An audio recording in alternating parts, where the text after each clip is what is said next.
scary, you know, when you're just throwing things out there and you're just creating stuff and not knowing where it's going to end up. But I think, you know, one thing I've learned is to trust myself, and a lot of my ideas come to me in my sleep. So I know like that's either from God or it's just what it's supposed to be. But I feel like I just follow whatever that is that comes to me, and I just I'm an executor. Like, so I'm not gonna, if something goes wrong, I'm not gonna give up. I'm not gonna quit. I'm gonna pivot and I'm gonna find a solution to it. So, you know, there's been things that I've wanted to, and I also have learned in entrepreneurship, I think this is the most important, because people want results now. They want them like immediately, like, oh, I'm gonna create a business and then I wanted to start making six figures. Like, and they don't realize the amount of time that it takes. You know, it's just the laws of the universe that, you know, you have to plant the seed and you have to let the seed grow. It's not going to just be a plant just because you put the seed in the ground. So that's an important part. And so some of these ideas that are happening right now, like that are actually in production and happening, are ideas I had 3 years ago, you know? And so I know that these things take time. Like, I mean, this vodka, this is my little mock-up bottle, this is my vodka, my lover friend. I wanted to do a wine before COVID, and then COVID happened and the wines couldn't come in because all the crazy logistics happening over in Italy, and so then now that kind of got put on the back burner. But I know I wanted a tangible product in hand, and we're big in the business of food and alcohol. So then a vodka came my way. And so it's like, these are things that you have to kind of manifest into fruition and kind of plant the seed and let it grow. And now it's finally coming too. So, you know, I think a lot of people, they look at what I've done and they're like, wow, how did you do it? And it's like, this is like a lot of hard work. And like, this isn't like, oh, I just one day just said, I'm gonna do a TV show. And it was just like magically amazing and everything just worked out for me. It was not like that at all. There was a million things. You only see the end result. Yeah. People would have no idea.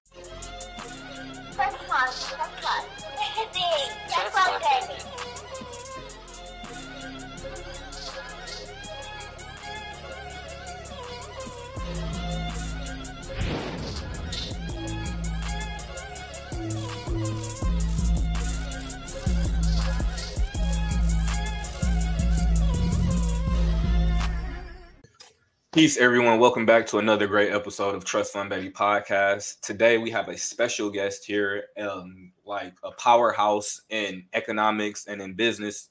We have Miss Christine Curran, the executive producer, and I also believe the creator of Dining Divas, which is, I was fortunate enough to be able to check out your show. It's amazing. I love it. I love food and I love women. So please, let's talk more. Thank you so much for having me. Good to hear. Yes, ma'am. It's a pleasure to have you today. And please tell us a little bit about the show and what was the thought behind you actually getting into starting it. And I believe you're like in your 4th season right now. Yeah, so we've had the show for 6 years now, and we have done multiple different shows. So we have the Dining Divas, and then we have our travel series, Destination Divas. And really the thought behind it was just to create a show that brought women together, because I was really tired of watching women fight on TV. Every show, from Basketball Wives to Housewives to, you know, side chicks. I mean, all of them. They're just, you know, I mean, look, there's a market for it, but I don't feel like that really represents women in their best light. And I wanted to create something that really brought people together and was still fun and entertainment driven and impactful and educational. And that's what Dining Divas is all about. It's a lifestyle show. It's about the stories that we tell along our journeys. I mean, we're doing the fancy yachts and the private jets and all the fun, fancy food, but it's really the people that join us on those dinners and in those experiences that we're learning from and educating the audience with their knowledge. What kind of got you into it? Because outside of, you know, like loving the lifestyle and having access to certain things, if you don't mind me asking, what area are you in? I'm in Fort Lauderdale. Oh, okay, you right up the street from me. Yeah. So you clearly got access to yachts and stuff, and we have a certain lifestyle that we are allotted just living in South Florida. So I'm pretty sure that made it a lot easier for you to develop the brand. Yeah, I mean, you know, it's funny. I actually film more outside of South Florida than I do in South Florida. But I did start it here in Florida. But we've been traveling. We've opened chapters now all over the United States. So we opened Dining Divas Texas. We have Divas there in Texas. We opened Dining Divas New York last month. And so we have Divas there. And we're opening California next. So we have 4 chapters up. That's Amazing. No, Thank like you. I was fortunate. I read your EPK and like your website and stuff, but I didn't know that you were moving like that. And we have I'm big on women empowerment, women in finance, just because especially in the women education component for women who teach more about finance, because women are the first teachers in the house. And like I know all the things that my mom was able to share with me and how it impacted my life. So I know the more assets and the more access that women have, the more we can move forward as a nation. So I really like am big on making sure that we can get women in better positions, even though like I know a lot of women in really good positions. I love that. I love what you said. Women are the first teachers in the house. That's very impactful. That's very true. So what is one of your favorite restaurants that you were able to do Dining Divas at? Oh, that's a hard question. I mean, we've had such great experiences everywhere. We've been able to eat in Colombia, St. Lucia. We're going to the Exumas in 2 weeks. New York has amazing restaurants. I've dined at a place in Utah that was incredible. I mean, there's just so many. It's really like I said, it's really about the stories that we're telling, and so all the food is amazing. All the food is unique. It's like the cultural behind it, the cultural stories behind it, and why somebody opened that restaurant, or why they fused two different types of cuisines together in their restaurant that really make the food even more special. Like just the love that they put into the food, that really make it taste the best. But that's a hard question. But everywhere, if you watch the show, you'll see why I can't really answer that because there's so many good places. Trust me, I get it. But you said like I'm biased about certain things because of where I'm originally from. You know, like how New Yorkers are biased about their pizza, even though like I'm not from New York.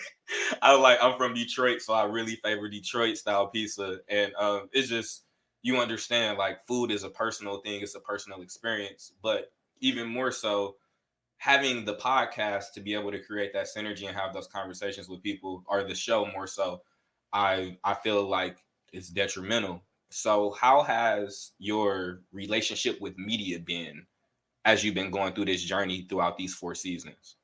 As far as other media covering us, or how they're You building out your brand yourself with oh, media, like the learning experiences and kind of the trials and tribulations. oh, sure. I mean, I've always loved production. That's just my passion. Creating stories and creating projects and then seeing them to fruition and being able to be proud of what you created. So, from start till now, I mean, our growth has been astronomical. Of course, you're always trying to perfect it and get better at it. And create such a epic experience for the viewer, so they want to continue to watch your show. So, we've definitely grown a lot over the last 6 years, just perfecting our story and how we tell the story and how we portray the different people that are on our show to the audience, and making sure they're engaged and they're educated and they're enjoying it. So yeah, it's been a growing lesson. And we have more cameras, more lavaliers, bigger productions now. So there's a lot that goes into that, like a lot of planning and strategic creation between so many partners and so many people that are all have their idea of what it should be and how we should do it. So it's a lot of collaboration. That's what it really is. So business based question. Um, when it comes to getting to a point where you can get to having multiple cameras, multiple lavaliers from just starting off to a single camera, what were some of those steps like for you as far as like business development or being able to come in contact with people so that you can know that this is a good team for you to start building with?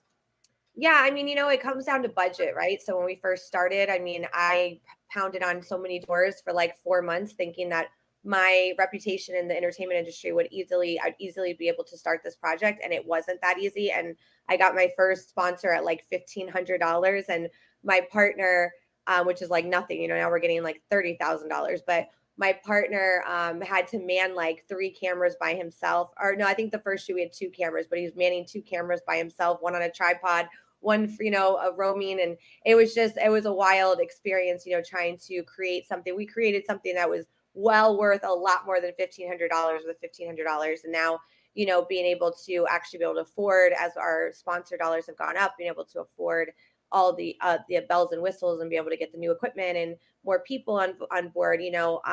It's a growth thing. You just have to grow into it. It doesn't start off that way unless you're lucky and you've got major dollars from day one. But when you're growing something organically the way we did, it's beautiful to watch the growth, too, and see like how we've been able to expand and how the productions have gotten so much better. In your earlier days, what was your filming schedule like? In like, how much did consistency play a role into where you are today? Like our filming schedule, I mean, we film all the time, so we're always filming, but it's a matter of raising the dollar. It's a business, so you have to raise the dollars and you have to schedule the productions, and then you have to execute, and then you have to edit. And so now we're before we would do maybe an episode a month, or a shoot a month. Now we're doing, I mean, we're shooting every week, so pretty much. So we were doing multiple episodes a month, and it's a lot of planning, a lot of logistics. And this is full production with camera people, editors, everything. This isn't a single man job. So one, I applaud you for being consistent, but sticking at it and just understanding what it is to build something like for yourself like that. And Thank because you. like 6 years of consistency, most people don't understand. Even for most people who may be in the entertainment industry, it usually takes them on average like 10 years to get a break and before you even actually start seeing them in some form of media. So, if you don't mind, can you tell us a little bit about your background in entertainment? Because I did see a few things that you were a part of. Yeah, I've done so many things. So my whole life has been entertainment. I finished college and I became a model and TV host right out of college. So I've never had a job. I've never worked for anybody, besides when I was like a kid and worked at Dairy Queen. But as an adult, I've never had a job. I've always been self-employed and created my own businesses and projects. And so I saw a need. It started as a model when I saw a need for other women that my clients needed more women. And so I'm like, well, I'll book my friends, but I'm going to get paid for it. I'm not going to do it for free. So I started my own company, Fort Lickerdale Entertainment. I ran that for 13 years, booked over 800 models. And then, being in entertainment, you always dabble in a lot of different things, because if you're going to be consistent and make money, you can't just be a swimwear model. You can't just be, you got to really have your toes in the sand in a lot of different places. So I created events, I created fashion shows, I monetize them. The big trick in entertainment is really, you have these great ideas, but you have to think about how do you make it into a business? How do you monetize it? So like I would create events and then sell tickets, or I would raise sponsor dollars and then get, promise them at least 100 people in the room. Like, so you have to like come up with different ways and strategies to create money for that project, to be able to do that project. And a lot of people I noticed in the entertainment business, they go off passion first and they don't think about the money, and then they get stuck, or they end up spending their money from their other job on this passion project and never really get it anywhere, because they're not thinking about the business side of it. They're only thinking about the passion part of it. And so I've been really fortunate. I'm a business savvy woman, and that's what I've always been into. But because I love entertainment and I love creating projects, and I've always been able to monetize all of my projects. So I don't know if you're familiar. You said you're down the street. Do you remember the Jello Shot girls? The girl like I'm to see at Blue familiar. and all the Mm-hmm. different nightclubs in town, and they danced on the bar. Those were all my girls. So I did Really? very, very well. Yeah, I did very well in my 20s. I had a 2,000 square foot warehouse in Oakland Park, and costume room, and a party bus with a stripper pole in it, like all the fun things, bells and whistles. And so I booked like the Jello Shot girls was a big money maker, and then I did, like I said, fashion shows, music videos. I booked talent for TV shows. I mean, just all the different things, bartenders at events. I mean, whatever it was, because, and like I said, in entertainment, you really have to have your finger on the pulse of like all the different opportunities, and you have to be able to create a financial return for everything that you're putting your time and energy into, especially if you want to do it full time. So that's kind of, and from there, as you continue to grow in the entertainment industry and meet more people and experience new opportunities, that's where my love for production really shined through. And I realized that was where I wanted to focus. So I shifted, I shifted into Dining Divas, because I wanted to create a legacy piece for myself and my daughter as well. I had my daughter at 17, and I booked over 800 models, so I felt like I had a lot of daughters as over my 20s. But I really wanted to see women come together. I really wanted to see women elevate together. I wanted to work with my peers. I loved all the women that worked for me, all the single moms and college girls. But as I was getting older and they're getting younger, I was like, I really want to work with women that are at my level, that I can elevate with them. And so that's one of the driving forces behind starting Dining Divas. No, and that's amazing. So you have an interesting. Most people who I know in the entertainment, and I know a decent amount of people in the entertainment industry, from rappers. I've interviewed a few. I'm good friends with a decent amount of them, and most of them don't have your mindset when it comes to the business because they're so passionate about it. I haven't heard many of them say, let me think about the business aspect so that I can make sure I can monetize it. So that leads me to ask you, what did you go to school for? Marketing, actually. Makes sense. Makes sense then. But I didn't Because you know what came I within. wanted to do. I was like, what am I? I'm like, I know I'm smart. I got full paid scholarships. I'm like, but I don't know what I want to do with my life. And I remember getting out of college just like baffled. And I'm like, well, I'm making money right now just being a model. So I'm just gonna continue down that path and see what turns up for me. And then that just transpired into creating a company and doing it really, really well in my 20s with that. And so I've been blessed for sure. Of course, I've had my struggles. It's not entertainment industry is not easy at all. It's very cutthroat. You really have to pave your own path. There's no cookie cutter way in or out of it. Like it's just really about like finding the right people, aligning with the right people, collaborating. Collaboration is key in the entertainment industry. I think it is in all business, but I think it's really, really key in entertainment. I have some great relationships that I've built over the 18 years I've been doing this. And it's really impactful, the people that you surround yourself with. And I can tell that you've been very mindful of the way that you have surrounded yourself around a group of people, even for you to have a production team that you have, for you to be able to get to a point where you've been in business for this same business and you've been consistently growing for 6 years. That says a lot because like if you do any form of business, firing is part of learning who people are, because hiring is guessing. Yeah. And that was one of the brightest things that I've ever realized. Like anytime you hire somebody, you're guessing, but when you fire them, you actually have an understanding of who they are and how they operate. And sometimes that's unfortunate. So whenever we're in business. That's a great way to put it. I mean, I've worked with people for a year and thought highly of them, and then all of a sudden it's like they're a completely different person. So you never really know. But I strongly believe that everybody has a purpose in your life, and they're here for a time, place, reason, and a season. And you have to appreciate whatever it was, a lesson or a blessing. Either way, what you got out of it, because you're always getting some kind of value. Perception is everything, and understanding that these are lessons, not losses, with every situation will help you move a lot better in life. And just always having a positive mindset. And you seem like for the direction that you're moving in with philanthropy, women education, women empowerment, and not even to promote it like it's just about women, because like how we stated earlier, if certain things don't happen within the either part of our community, it doesn't positively impact the rest of us. So I see no problem with women having more opportunities, making more money. I honestly don't. It doesn't bother me. I'm pro women being able to have more access to things, because I know how women have made my life better. I wouldn't be in a position I'm in today without the women in my life. I I was love raised that. by all women pretty much. That's awesome. I love that. We I need more just men like you. no, it's you have to understand, like we have a balance, and the more that we assist each other and we push each other brands forward, the easier it makes things for both of us on each side. So reciprocity is really the name of the game, and that's why I love what you're doing. So have you gotten to, what does your philanthropy more so look like, as far as like when you deal with the youth, because I know you said you're dealing with younger ladies now.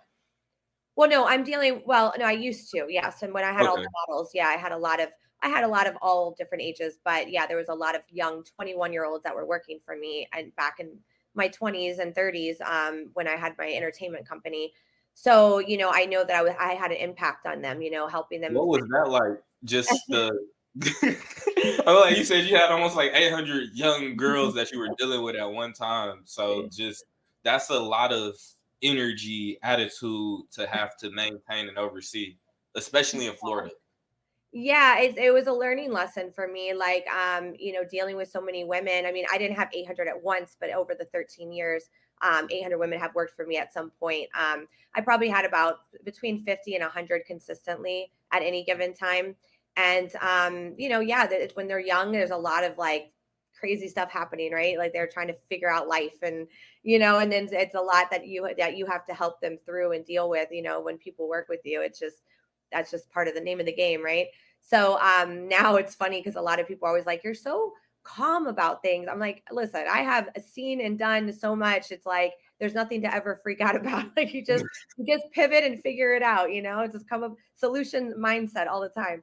So, but it was really great. It was great to experience that. It was great to learn lessons from that. I mean, obviously, everything that you do in life builds your character up to where you are now, and then what you're learning from now is going to continue to build your character. So it definitely set me up for the position that I'm in. I'm turning 40 this year, and I'm the You CEO look of. amazing, by the way. You Oh, look thank like you. you're in your 20s. Thank you. I'll take it. I'll take it. But I'm the CEO of a company, and my partner is 75 years old, and he's been my partner off the books for 18 years or 16 years, since like the second year in entertainment. And so we've really complemented each other, and now we're officially partners. But I run the company on my side, he runs the production side, and I have a lot of people that I have to deal with every day. It's a big job. I got people all over the United States and clients, and it's just a lot of moving parts and a lot of managing relationships and people's personalities. So all the things I went through early on in my first company have really helped set me up for this position I'm in now. And we're raising money. We have our own network, so I'm building a network, the Dining Empire, which is in the App Store right now, and we're going to be doing a hard launch on that soon. It literally just got in the App Store, so they're still working out a few tweaks, but really excited about that because streaming is where it's at, and owning your viewer is when you think of the business side. So these are the things I've thought of. It's like creating TV shows doesn't create wealth. Some of these shows can make millions of dollars, but it takes a very long time. It's very hard, and most of the time they have to sell their concept to a network that can at any time shut it down and put it on the shelf, and you can't ever touch it again. So I never wanted to do that. So I own my content. I own my IP. I've done deals with Travel Channel. We just aired on Travel Channel last month. I do deals with WeTV. I have deals, with Google and Apple. And I'm working on a really big deal. I can't say yet, but I'll tell you soon. But I own my IP. So I own that, and that creates wealth because now I continue to relicense it.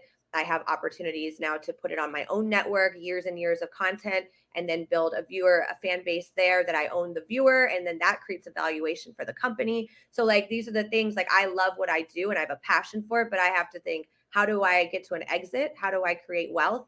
And that's why I have investors, because if I didn't have those things You're a in great CEO. place. You're a great because you have a forward thinking mind, and you also, it's one of the main things that I tell people when it comes to social media. It doesn't matter how large your following is, you're renting that audience there.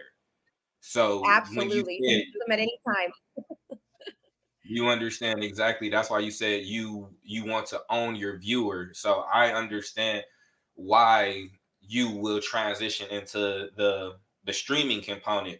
But so I don't necessarily know how much acting experience you have, but you're clearly aware of what like price points are like when it comes to television versus streaming. Does that have a large reason behind why you would want to build out your own network outside of controlling your intellectual property? Yeah, I mean, cable, we've been on cable for the last 6 years, and now we're actually moving off cable completely.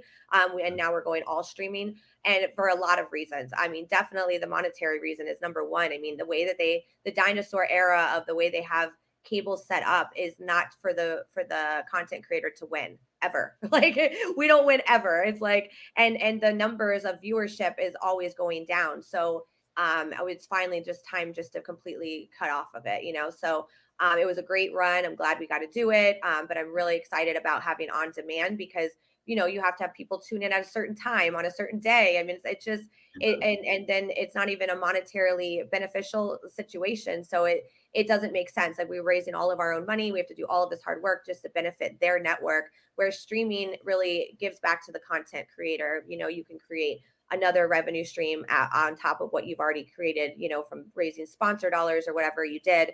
But to be able to actually make money on your content is that's where it's at. I mean, you got to have residual income. These projects are huge. We put all this hard work into it, and then you can't make any more money off of it. It makes no sense. So I really love the way that streaming has opened up so many doors and opportunities for content creators, and on demand is where it's at because everybody wants to watch on their own time when it's convenient for them, you know? Yeah, that is. I've been saying it more so that streaming is the future. Even when it comes to podcasting, there isn't really a way to get away from it because of like how just the advancement in technology, people being on their own time, on their own schedules, a lot of the dinosaur age things. You know, like they're even trying to get rid of AM radio.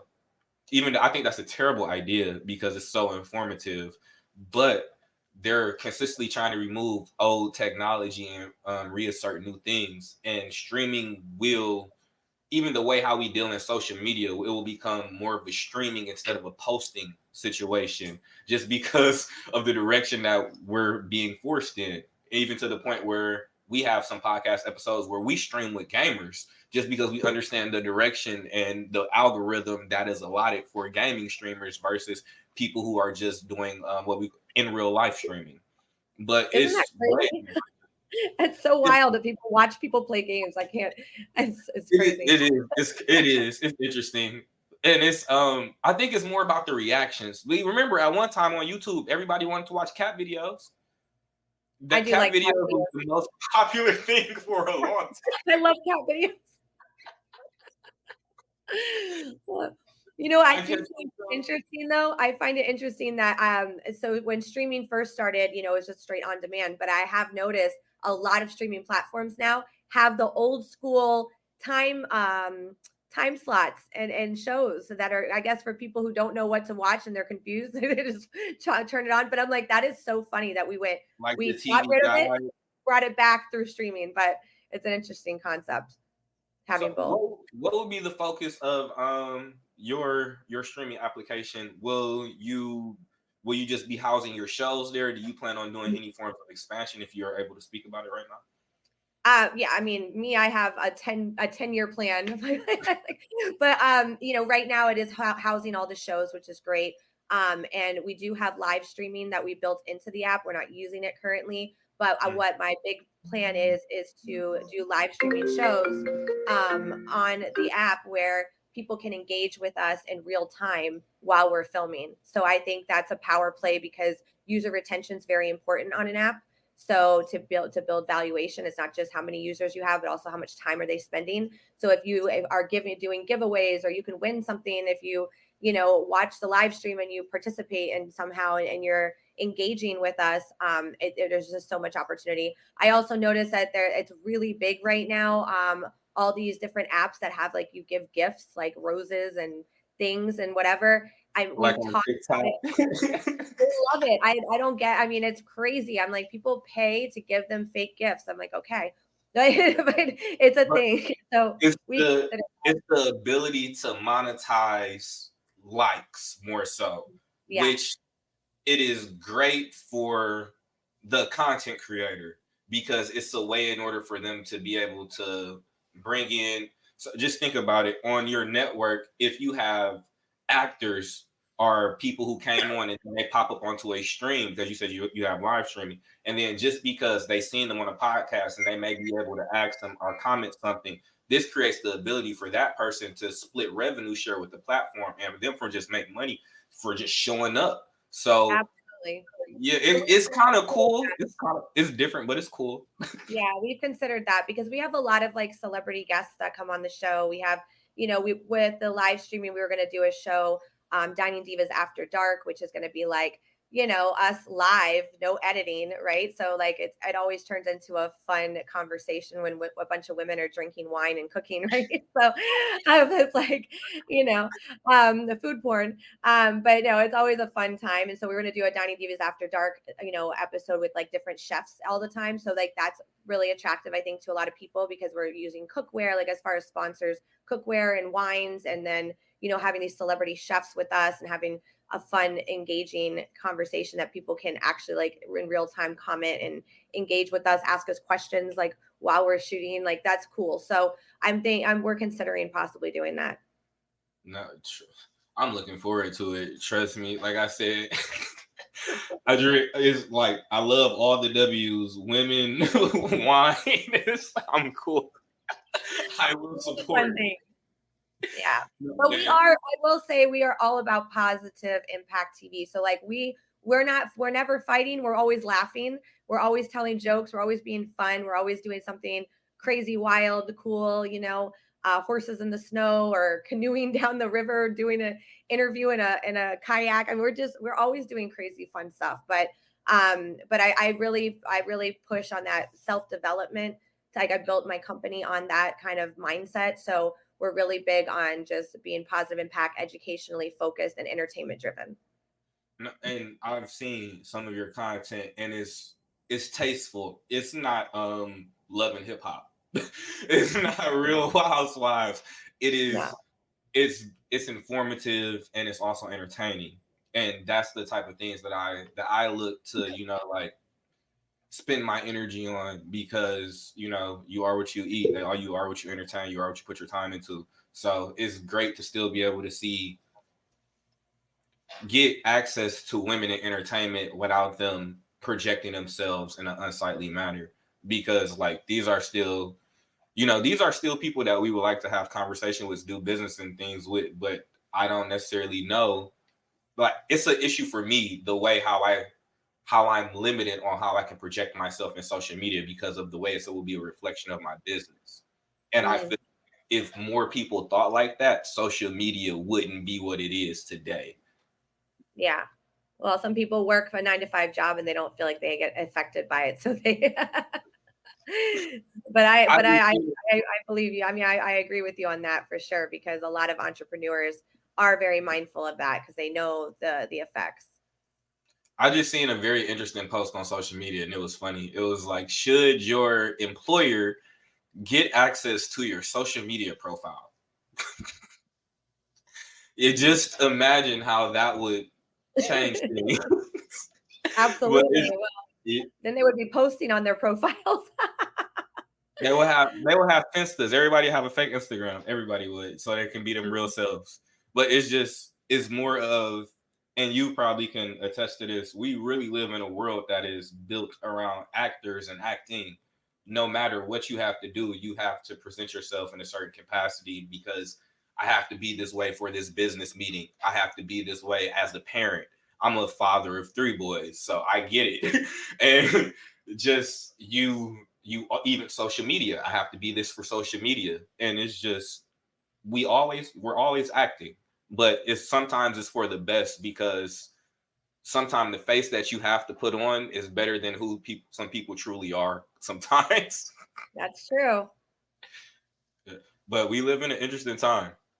So what are your outside of the streaming app, because I know you said you have like a 10-year plan, what are your immediate goals as far as outside of the application release? And just for the record, I've listened to everything that you say. You are very bright. Like I can tell. No, you have real vision, and I can tell that you set the framework in order for things to roll out just by the way how you speak. So like you're very intelligent. Yeah. I really, really, really appreciate that. Thank you. Yeah, I know sometimes people are like, "You're doing too much," and I'm like, "No, I'm not." I'm like, this is a plan. Like, you've got to roll the things out in steps, like you're saying. So I definitely like, have a game plan for everything that I'm doing. I'm like, all right, I'm going to do this by the first quarter of this year. I'm going to do this by 6 months in.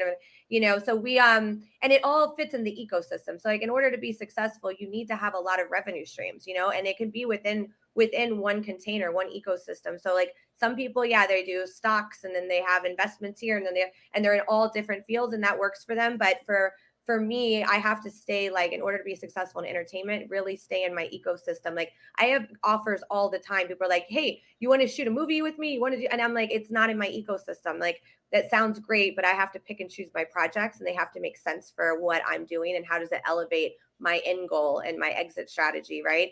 So we are launching with the whole Diva brand. We have, it's a movement. It's literally a movement. Everywhere we go, everywhere we travel to, I mean, the impact that we're making, the way people light up when they are with us, and it's just, and what they say about it, it's really, it's changing me. You know, it's impacting me, and really just making me realize how much people need this and they want this. And so we have the Diva Network. So under our parent company, we have 4 LLCs currently. We have the Diva Network, which I'm partnered with my friend Adora Evans. She runs my Dining Divas Texas chapter, and she's been in self development for 23 years with Napoleon Hill Foundation and worked with Les Brown and all the big names and Dennis Waitley.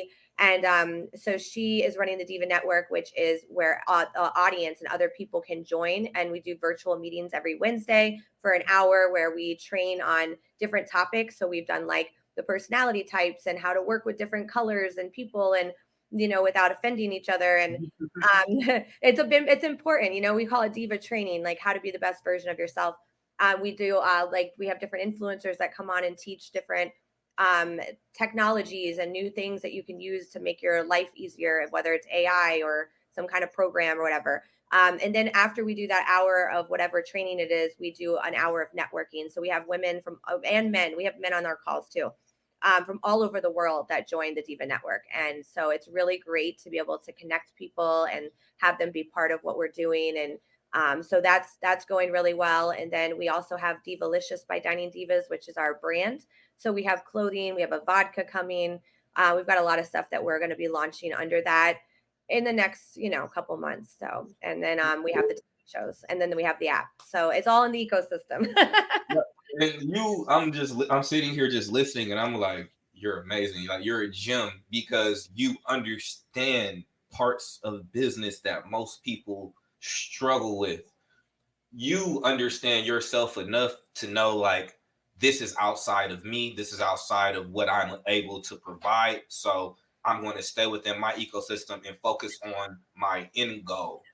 You have your plan A, and you have parts that can possibly accompany plan A. But if it's anything that can be a plan B, you're like, no, I can't do it. I can't do it.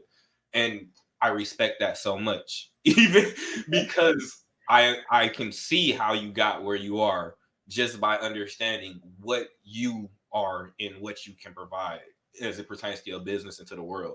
That is very important as to know yourself as an individual and as a business person. You it seems as if you're very realistic with yourself. Thank you. I appreciate that. Yeah, I mean it's always scary, you know, when you're just throwing things out there and you're just creating stuff and not knowing where it's going to end up, but I think, you know, one thing I've learned is to trust myself, and a lot of my ideas come to me in my sleep, so I know like that's either from God or it's just what it's supposed to be, but I feel like I just follow whatever that is that comes to me, and I just I'm an executor. Like, so I'm not gonna, if something goes wrong, I'm not gonna give up. I'm not gonna quit. I'm going to pivot and I'm going to find a solution to it. So, you know, there's been things that I've wanted to, and I also have learned in entrepreneurship, I think this is the most important, because people want results now. They want them like immediately, like, oh, I'm going to create a business and then I wanted to start making 6 figures. Like, and they don't realize the amount of time that it takes. You know, it's just the laws of the universe that, you know, you have to plant the seed and you have to let the seed grow. It's not going to just be a plant just because you put the seed in the ground. So, that's an important part. And so some of these ideas that are happening right now, like that are actually in production and happening, are ideas I had 3 years ago, you know? And so I know that these things take time. Like, I mean, this vodka, this is my little mock-up bottle of my vodka, my liver print. I wanted to do a wine before COVID, and then COVID happened and the wines couldn't come in because all the crazy logistics happening over in Italy. And so then now that kind of got put on the back burner, but I know I wanted a product, a tangible product in hand. And we're big in the business of food and alcohol. So then a vodka came my way. And so it's like, these are things that you have to kind of manifest them to fruition and kind of plant the seed and let it grow. And now it's finally coming too. So, I think a lot of people, they look at what I've done and they're like, wow, how'd you do? And it's like, this is like a lot of hard work. And like, this isn't like, oh, I just one day just said, I'm gonna do a TV show. And it was just like magically amazing. And everything just worked out for me. It was not like that at all. There was a million things. You only see the end result. Yeah. People would have no idea. I actually want to do a documentary. It's one of the projects I have for 2025 on building the dining empire, because it's a crazy story. The people that have tried to like deter me or try to steal from me or try to, all the things that all the outside forces that you deal with, and also try to stay focused and stay, on path for what you're trying to accomplish. And so it's just a really crazy, wild story. I think any big big project like this always has those kind of fun storylines that people will really engage with and find to be entertaining. But I'm excited about the future of it. No, I see you have a bright future. One because you have a plan. That's always the most important. You have a plan and you understand where you want to go in life, and you're, like how you said, you're an executor. So kudos to you. If it's any way I can help you with anything that you're doing, I will. Because I love love that. Thank you. I appreciate that. Well, we know we are doing Dining Dudes. I just want to say so that is another project that I had for many years on my mind and things I wanted to do. And I've tried to pull it together with a group of guys. They just weren't. Men are not as good at collaborating as women. So trying to get guys to follow terrible at it. the same blueprint that I created for the Divas was like, I was like, oh, this isn't working the way that I thought it would. But it is on the chopping block, and I definitely want to do it because it is actually hilarious. Like, we got a group of guys together from all different walks of life, ethnicities, backgrounds, guys that would probably never hang out together, and we got them together to do like a pilot, and they were freaking hilarious. I mean, it was so funny. So I'm like, all right, I just need to, like, with that project, I have to babysit more than the girls. The girls can kind of take off and do their own thing, and they know how to create. But I'm like, but it's gonna be so worth it because they're so funny. So it's definitely, I would like to do Dining Dudes in different markets, just like the Divas. I really want to be the hub for food and travel content. I always say food and travel are the two things AI can't take away from us, right? AI can go do a whole Superman movie, but it cannot go and have the human experience of tasting food. Cannot have the human experience. Proving me right. You're very bright. You're a genius, because I tell people all the time, is your business essential? Can you outlive this technology shift? And you just expressed that you've already thought about it. And you were fortunate enough to already align yourself in a business model over 6 years ago that that can't be replaced, because this, no matter what advancements we do in artificial intelligence, I cannot see it replacing what it is that you're doing in media right now. Yeah, thank you. I appreciate that. And media is really where it's at. I mean, just the shift of media after COVID has been wild. I mean, it's exciting. It's an exciting time to be in media. It's a must. Content is king. They've said it for many, many years and people didn't get it, but now it is king more than anything. And I think with the food and travel like that. So like one thing that I noticed, like Food Network, for instance, very political. The same, I mean, Bobby Flay, Gordon Ramsay, and Guy Fieri, how many shows can they have each? I think Bobby Flay's on his 10th show. Like, it's like, where's the diversity and the, it's crazy to me. And there's no women foodies on Food Network. There are women chefs, but no foodies. And I'm like, what if we like to dine, like we're fancy, like. No, So, and that's very true. And it's when we look at the media conglomerates, I can't remember the dude who just passed, net worth over like $93 billion. They actually made the TV show Succession based off of him and his media conglomerate. But male dominated industry, still the media network is male dominated. Most aspects of business are male dominated, even with us in the cannabis industry, male dominated. And that's the main reason why. The craziest thing is, even though with our current political climate, when we look at other countries, some of the countries that have women running them, they do very well financially. I know one thing about some of the women who are in my life. I just give them the money and they handle the bills, and everything always gets taken care of. It always gets taken care of. I don't have to worry about nothing getting cut off. So I'm like, I'm okay with that level of being responsible and accountability. And I just can understand that also sometimes they can be more logical than men, which is not always expressed, and a little bit more diplomatic as well. So I can understand why you say you need to babysit the men a little bit more than the women, especially with some of my personal experiences with my male counterparts. We sometimes we have a power struggle dynamic, and it's just we live in a misogynist society. Like everything is male dominated. So a male, whenever they're in, usually they're going to naturally have the urge to want to dominate in that space. And Yeah. sometimes that causes for us to have some form of discord. But if everybody can understand, like you're all equal here, it sometimes it works out. Sometimes. Yeah, it's really about how you're presenting too. Like I always say like if everybody is collaborating, everybody is contributing, everyone feels good about it. Like somebody asked me like how did you build your company? Like I built it with no money and all these people jump on and jump on. Now we have investors, but that was only just last year in year 5 when we started raising money. So I tried it multiple times, but nobody was seeing the vision. I have a big belief you build it, they will come. And I know for a lot of people that's scary because they don't know what the end is. They want the whole plan up front, and it's like it doesn't really work like that. So, but everybody always asks me that on podcasts, like, how did you do it? How did you get so many people to jump on board? Like everybody in the company is successful.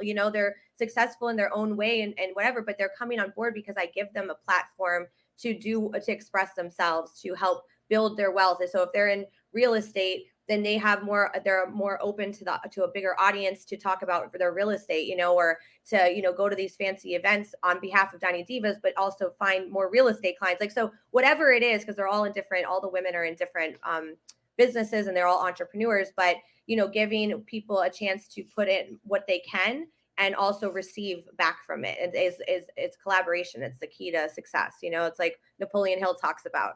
So that's how I built my company, is just giving people a right to be able to have a voice in the company. So it's not like I'm like, no, you have to do it like this.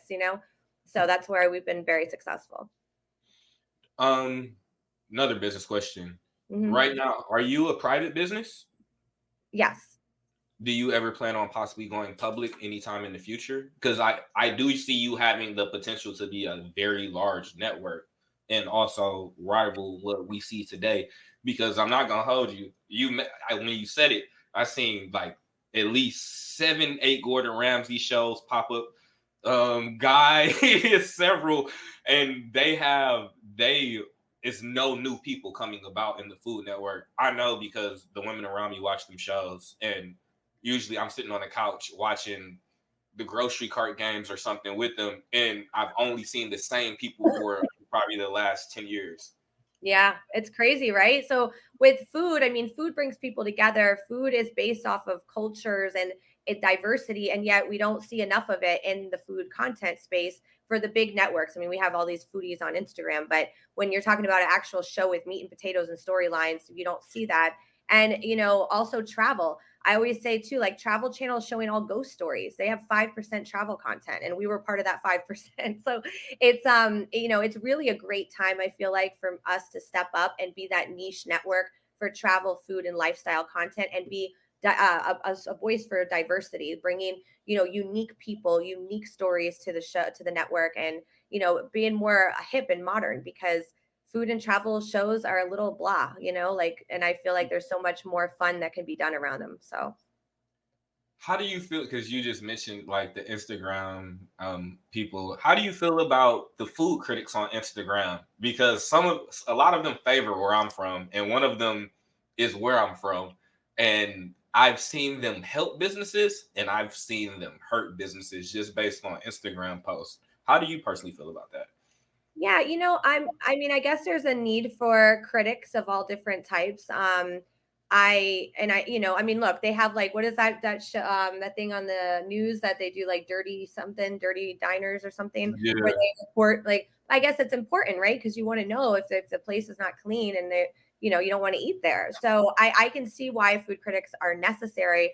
I choose not to. That's not really my business model. I'm more about storytelling. So we don't do anything like that, more than just talk about things that we love and things that we like and why we like it. Like this was very savory. This was cooked to perfection. The outside was crispy, like that kind of stuff. I mean, yeah, it's a necessary thing. You got to have people that tell you, hey, don't go to that hotel because there was bed Like bugs. a crowd of roaches. What are you gonna do? Like someone's got to do it. So. Oh yeah, and you you learn the hard way when you start going to hotels in Fort Lauderdale that everything that's shiny ain't good here. No, I've enjoyed my Florida experience. It's truly, it has made me a better person. I can tell you that much. It makes you like Florida is like the sunshine, the environment from being from an inner city environment and also growing up on a military base. This is peace. I enjoy this a lot. So, and I like almost. I don't. Are you originally from Florida? I am. Mm-hmm. Okay, so for me, like I'm originally from Detroit, but I felt the need for me to transition here in order for me to grow and scale my brand. And Florida has not been anything but kind and assisted me in doing exactly that. Awesome. That's great to hear. I love that.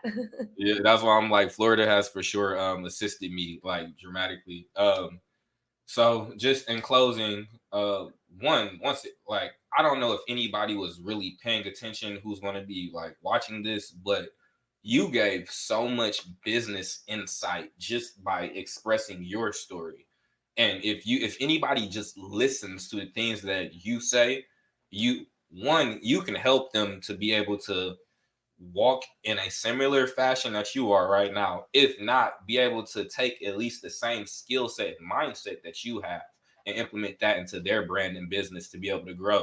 Because you said several great things, but the ecosystem part, understanding your ecosystem and catering to that, I feel like that is one of the greatest things that people can take apart from this, outside of the way you developed and you've grown throughout the years, being consistent and the building it issue. There's so many great taking points from this podcast. Thank you. I appreciate No, I that. appreciate you. If you have any closing statements and anywhere where the people can find you, I would greatly appreciate it if you could share it with them. Yeah, I mean, one of the great things is that, we let the audience travel with us. So we're doing our mastermind and Exumas in like 2 weeks. So we still have a couple slots open for that. So if anybody wants to participate, I'm not sure if you're familiar with Lisa Nichols, but we've got Lisa Nichols running deep transformational work. She's one of the most sought after speakers right now in the coaching space. So really excited to be working with her. And then we do our masterminding with other high level entrepreneurs, and we do all the fancy stuff. We've got toes in the sand dinners and with private chefs, and we're going on big mega yachts and all the cool stuff too. So it's a life-changing experience. This is my favorite episode I do every year. I did it in St. Lucia, I did it in Mexico, now we're doing it in the Bahamas. But and then if you want to be a participant on any of the shows, we're always looking for great stories to be told. And then I just suggest you watch the show for yourself and join the dining empire and just be part of the movement. Do you do any vegan dining? We have, yeah, absolutely. We've done all different types of cuisines. I have like the 98% plant-based diet. Oh, okay. I had do you know Slim Stunner, the influencer in Miami? Yeah, Mhm. he's a vegan too, and he came on the show, so we did some special stuff for him. No, that's amazing. Not, but even still, like I social media. Dining Divas TV, Christine Curran. If you go to my Christine Curran Instagram, all my tabs are there in my bio. You can go explore all the fun. I've got like 10 Instagrams because we've got Dining Divas New York, Texas, California, Destination Divas, Dining Empire. So we got a lot going on. But you can go to Christine Curran and find all the fun things. Even the fact that you can manage that many social media platforms and you've been able to connect in all these different states and have people willing to support what you're doing in other states, that is the same thing that McDonald's went through, being able to franchise and grow something. And I just said this previously because I was watching the presidential debate of all things. And I was watching it on C-SPAN, and I started to think about C-SPAN's future, their past, like how they came about. And then you just think about a media company. A media company is as simple as somebody going out with the camera or a notepad and at one point in time, they're getting the scoop or they're getting the information.